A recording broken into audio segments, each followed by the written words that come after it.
My name is Emma Thomson, and I'm a professor in infectious diseases. I spent half of my time working as a doctor in the NHS as an infection specialist, and half of my time as a scientist in the laboratory.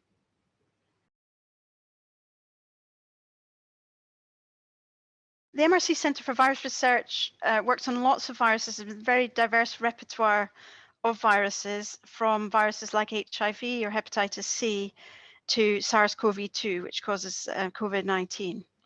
I should say that we used to work on lots of viruses, but over the last year, most of us have been really concentrating our efforts almost exclusively on COVID-19.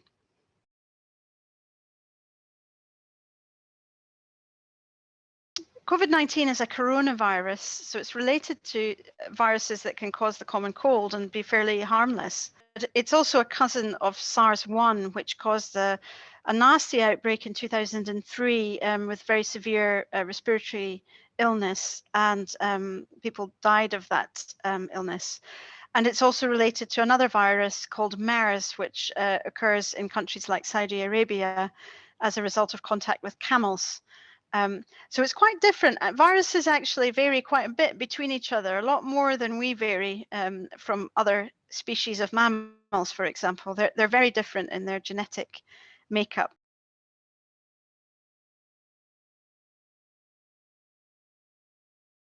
The ways in which we were prepared were that we actually knew that coronaviruses could potentially cause a significant problem. And the WHO had actually identified SARS-like viruses as potentially being a threat to human health. It was on the list, the blueprint list of threats to human health for some time. So we knew that this type of virus might be problematic. And we were prepared with some of the tools that we have now to fight viruses. So one of the sort of really unique things about this pandemic has been how rapidly it was possible to identify the virus and how rapidly it was possible to sequence the genetic material that makes up the recipe for the virus, and then to develop a vaccine for it. And so I think in some ways we were more prepared than we've ever been before for an emerging virus. But in other ways, we were less prepared. So obviously, we didn't know how rapidly this virus would spread, and that occurred as a result of very high volume international travel. And so our world has really changed. We're intruding into ecosystems and niches of the world that we weren't ever intruding into before.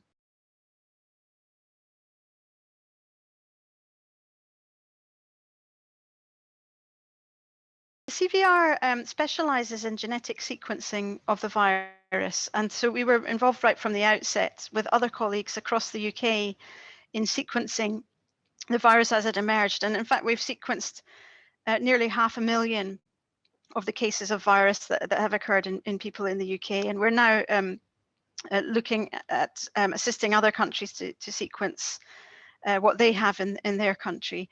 And so that was something that became part of the immediate response. And it's something that we specialize in actually in this country.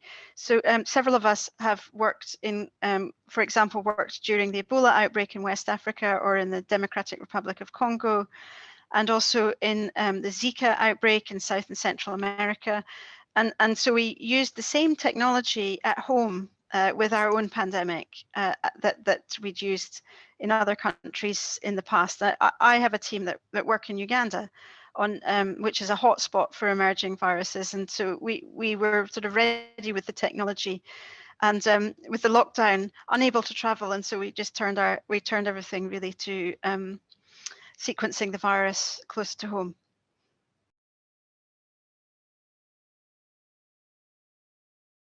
Well, I think one of the most useful solutions has been to understand better the genetics of the virus. And that allowed us to, as a scientific community, to design vaccines. And so the genetic sequence of the virus can be literally plugged into the design of a vaccine really rapidly. And that's been a feature of this outbreak. With this, we had the genetic sequence of the virus within a few weeks of understanding that there was a new evolving disease in China. And so that's a real revolution in scientific sort of technology.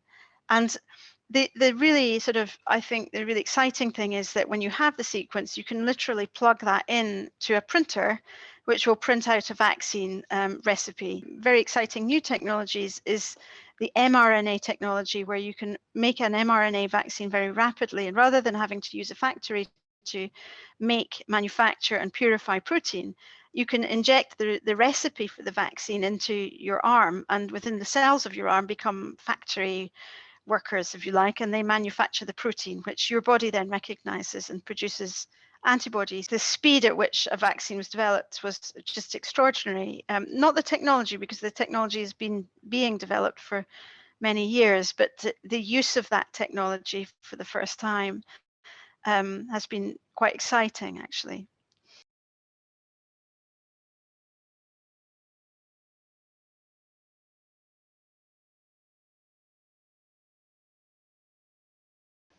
The vaccines for COVID-19 actually all end up with the same thing, which is exposing your body to the spike protein, which is the bit of the virus which sticks out, protrudes out from the particle that you see spinning around all the time on the telly.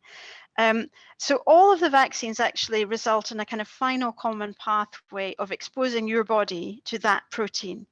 And then because it's just part of the virus, you don't get infected by it.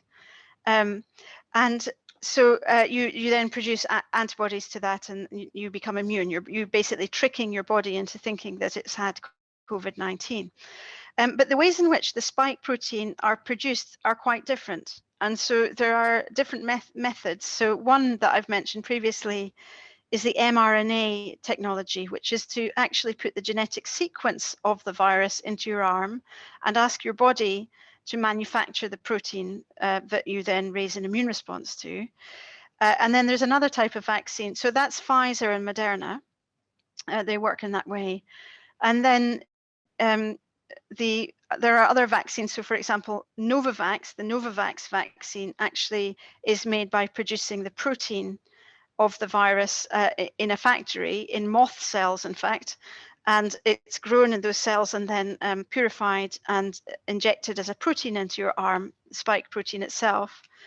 And then there are other options as well. So the Oxford AstraZeneca vaccine is made by genetically engineering the spike gene into an adenovirus, a common cold virus. It's actually a chimpanzee adenovirus, which infects chimpanzees, but because we're so similar to chimpanzees, it can infect human. And then the final one is actually a little bit different, which is the Valneva vaccine. And it's also, there are also some Chinese vaccines that are the same or very similar, these are inactivated vaccines. So that means that the virus is grown in the laboratory as a whole virus with all of the proteins, so actually not just the spike protein, but all of the proteins of the virus.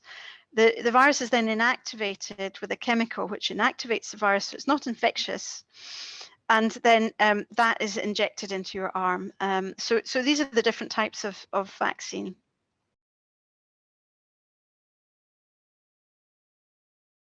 Yeah, so one of our most important rules is going to be to keep on top of the virus as it changes over time. So all viruses evolve over time. And so that's really important because it can affect vaccines. And we already know that there are certain variants of the virus at the moment that seem to result in a slightly lower than expected response to the vaccines.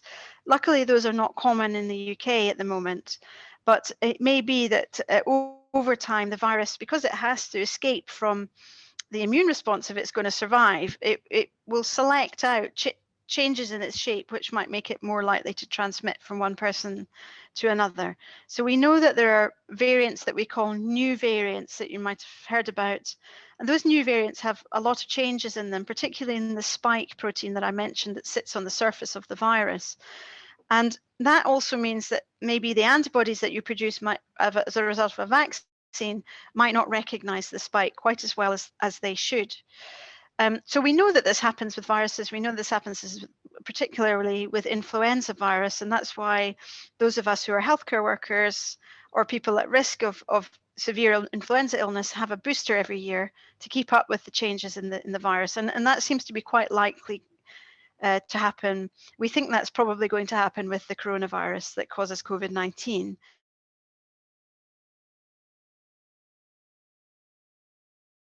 To be a kind of virology researcher, you have to be quite persistent. So and you have to be kind of dogged and a bit rigorous as well. So we have to be very careful about the way that we look at and interpret our data. Try not to be biased by wanting one particular result or another, for example. And I think it's really important to be excited by the science and to really love what you do. It's quite hard work. So I think those are the kind of qualities you need. I mean, I have a degree in medicine and I have a degree in science, so I have a PhD. And that's basically the route to become a clinician scientist. You also have to get grants and be willing to do a lot of writing, kind of writing papers.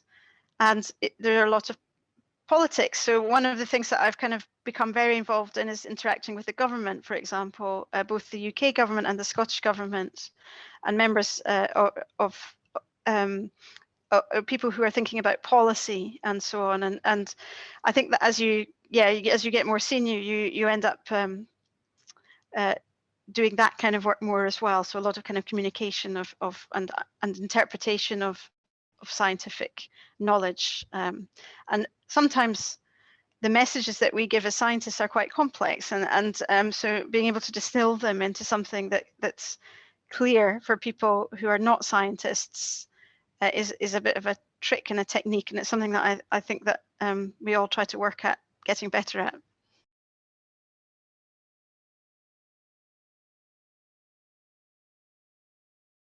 So teamwork has been right at the heart of this response. And I think there's been a real change and a shift in scientific culture all around the world. So people have joined together in a way that hasn't happened before. So one of the biggest advances, I think, for us as scientists has been Zoom. So, most of us are on, maybe 8 or even 10 of these meetings a day. And I think that the thing that's extraordinary about the internet and Zoom is that you can present data to your colleagues and you can discuss data and experiments and so on with people all around the world as if they were just next to you. And that that has come along with a kind of shift in momentum. So scientists sometimes feel that they have to keep things a bit guarded so that they get all the glory of publishing a paper. But I think we've really moved away from that. There's been a collective understanding that we need to try to deal with this virus, that it affects all of us, and that we actually need to work together. And it really doesn't matter about any kind of, it's much greater than any one of us, and that we're much stronger working together. So, institutions have been working together right from the outset. So we've seen that in the UK. So I've been collaborating with UK colleagues, Public Health England, Public Health Scotland, Wales, Northern Ireland, a lot of universities. So I've been, the COG UK consortium has been a big grant that we were received as academic institutions, but that was managed through the University of Cambridge, but a partnership between Cambridge, Glasgow, Oxford, Liverpool, Edinburgh, many of the research institutions. We've all been working very openly together. And I'd really like to see that kind of team working going forward. I hope this is the way that we'll work as scientists now after the pandemic as well, because I think we can move so much faster when all the scientists around the world are working together.